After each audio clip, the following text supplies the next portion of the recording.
No, I saw the strike and I was like, yo, I got to contact App. Actually, let me take it back. Jamari reached out to me about 2 weeks ago. They hit him with a copyright claim and he said, hey, just look out. I'm not sure if they're doing it site wide. I said, oh man, I haven't been hit yet. Well, once I got hit, I hit him up and then I sent a message to Abba. I was like, yo, FYI, this is happening. Like, has it happened to you guys? And then I guess you noticed Playback got it. And so that triggered you to make the video. Hmm. Yeah, that's kind of how it all started. Yeah. So I got the email from them. I got a DM from them saying, yo, we all got hit. And so that kind of triggered something in my brain, understanding what was going on.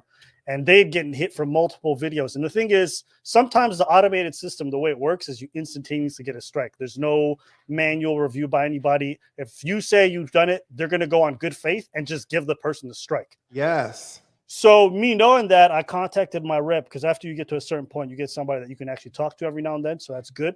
And I was like, yo, can y'all look into this? And then I got everybody on Twitter to hit up the team YouTube to look into this, which then resulted in, when you got hit with your copyright claims, instead of you getting an instantaneous strike, you got the email thread because they were already talking to them, be like, yo, what the fuck is y'all doing? Yes, I got lucky.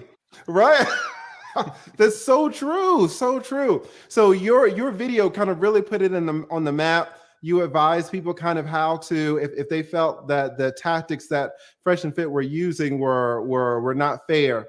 Yeah. You advise them how to reach out to YouTube. And I actually did that. I don't really know how to use Twitter, guys, but I actually did that this morning. I reached out to Twitter, on Twitter, to YouTube and to the YouTube creators, and let them know what's going on. But apparently they are already aware, and they have given YouTube, they have given the law firm of this paralegal 7 days to retract it, And Lee, I wanted to say something real quick. I wanted to say, look, first, we got to give a big shout out and a round of applause to the people who took the time out of their day to go and make noise on YouTube and on Twitter to get YouTube to move, because without the people making all that noise and retweeting and doing stuff, I don't think YouTube would have acted nearly as fast. Yes, YouTube was all over this, over this. Have you heard anything from YouTube, Spencer, about this? Did you have just one video?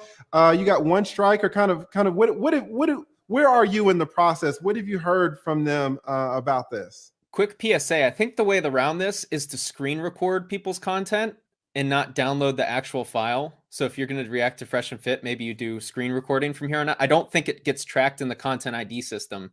So I think that's a way around it. So anyway, to answer your question, I received one strike for one video, and that was the one video where I downloaded the original material and didn't screen record. So that's my guess, is it got caught up in the Content ID. And see, if it doesn't get caught in the Content ID, they can't copyright strike you. Got you. So it's a way around that if you sense that someone is copyright strike happy. Right. Now, even still, even if you do screen record, you want to make sure that your content falls within fair use, right? 100%. But that's a very good tip. I filed an appeal yesterday. I waited a few days. So I was in talks with a lawyer friend of mine, and we were thinking about sending a legal letter to YouTube notifying them of this abuse. I was curious, a question for you, given that they have very provocative content. Recently, there's been 2 instances of possibly pulling a gun on a YouTube live, which I can imagine YouTube does not appreciate that type of content with a very with a very explosive environment where something could happen. We had an incident where someone came to the show and was yelling, and there's guns being pulled. I mean, these guys, it sounds like they're playing with fire. I'm curious your interpretation of that they're not only bringing attention to themselves for abusing the system, but now they've got content we can point to that's saying this is not good for YouTube as a whole. Yeah, and to be honest, let's just back up for a second and acknowledge how much content is on YouTube. And it might be fair to say that if they don't get multiple flags on a video, they just don't know what's going on, right? So they might not even know about what's going on. And I think YouTube does try to give creators some flexibility in the content that they create, which is good. Right. We don't really want a lot of censorship. Right. But your point is well taken that, there has to be a line somewhere. Yeah. It's kind of like when you do something shady, then the auditors start going in your tax returns and it's like, oh, whoa, what are we finding here? It's like if they don't even look, they won't notice. Of course, there's too much content to look at every single person. But once you start bringing attention to yourself, you're letting them shine the light on you and look a little more into your content. That's where it'll be found. I'm generally of the mindset that irrespective of like how risque their content is, I don't think it's on us or for us to really be getting into like what should and shouldn't be on the platform or reporting any of that. I think at least when it came to this stuff, because it's tempting. It is very tempting when someone aggrieves you or someone does something wrong to you, that you want to go through their content to get their shit deleted and kind of, perpetuate that cycle. And even I have to like think about that temptation because I'm like, damn, I can't stand these dudes sometimes. But I don't know. I think if you go down that rabbit hole, it's generally not a good thing. And the way that the rules are set up, it can easily be turned around against you in the future. Agreed. Provided a certain circumstance. I just don't recommend that kind of thing. If YouTube's to take them off the platform, they're going to do it. And I honestly really try to warn them. I think a lot of people said, oh, you're scared, Abba, when I made the first initial video saying, hey, you might not want to do this because it's going to draw a lot of attention and people are going to start looking at your content and it's going to draw a lot of heat to you. One good thing about surviving on this platform, especially if you live on the line, is don't draw too much attention to yourself because YouTube will let you roam about and do whatever you want until you get media attention.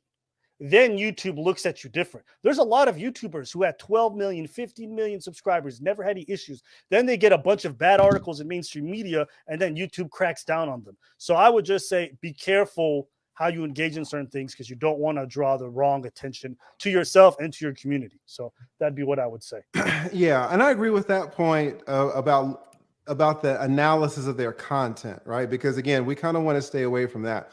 But I think one of the points that you made, Abba, which was so salient, that doesn't really go to their content, but goes to the copyright infringement, is that they also do reactions to other people's content, right? So, how is it? It looks a little bit hypocritical for them to do reactions to other people's content, but then to turn around and try to claim and strike everybody else's reaction, right? Yes.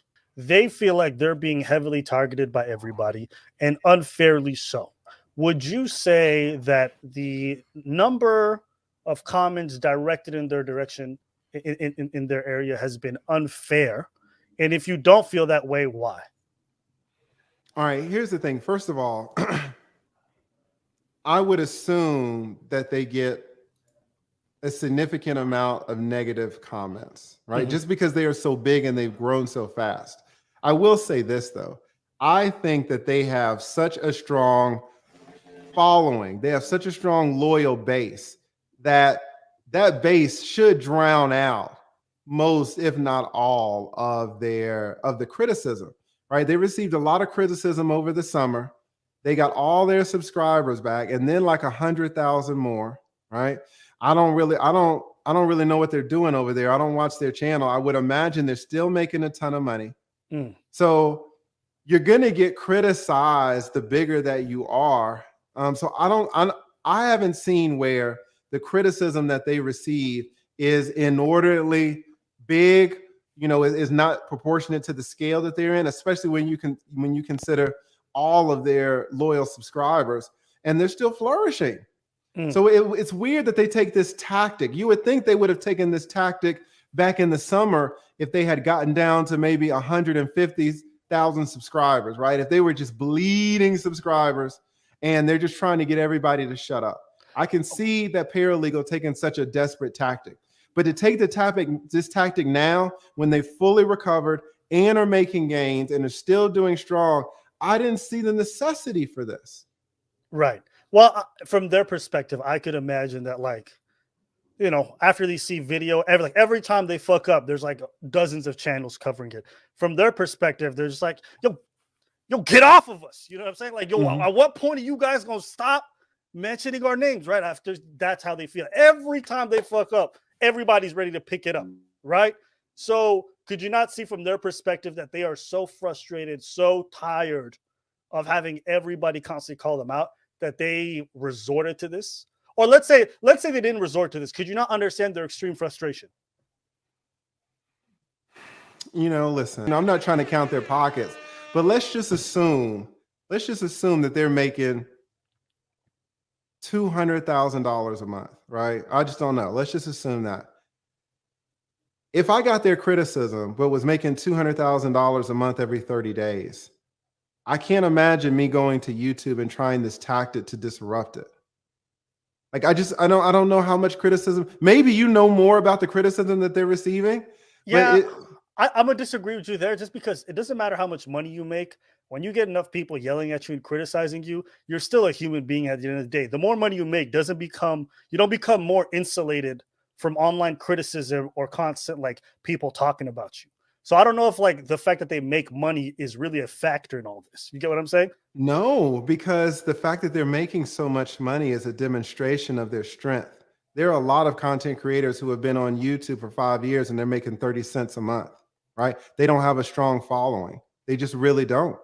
And the fact that their money keeps increasing is a demonstration of how strong they are. Now, we all know as content creators that we will read 9 comments that are positive, and that 10th one that is not positive, we'll key off on that, right? We'll ignore the 9. Exactly. Spencer knows about it. We'll ignore the 9 and then we key off on the 1, right? So, I mean, that's just human nature. We tend to focus more on the negative than the positive. However, if we're going to inject logic into it to try to, push back on our human nature, the fact that they are making so much money and the fact that it's growing and growing is a testament to their hard work and their support. So it's weird to me that someone would risk having all of that taken down, all of the work, all of the sacrifice, all of the money, all of the fame, all of the status, all of everything, and putting it all in the hands of this 22-year-old paralegal for what? I hear what you're saying, like, oh, it's the criticism, but I can't see how that could be. What you're explaining is a change in incentives, right? Once you start making, what you're explaining is if you're making $2,000 a month, it's a different incentive to possibly bring negative light to you than $200,000 a month, because you've got a gravy train, and now you're potentially risking that gravy train from being eliminated by going the path you're going down. You don't have to answer that question. I'll answer the question. You want answers? I think I'm entitled. You want answers? I want the truth!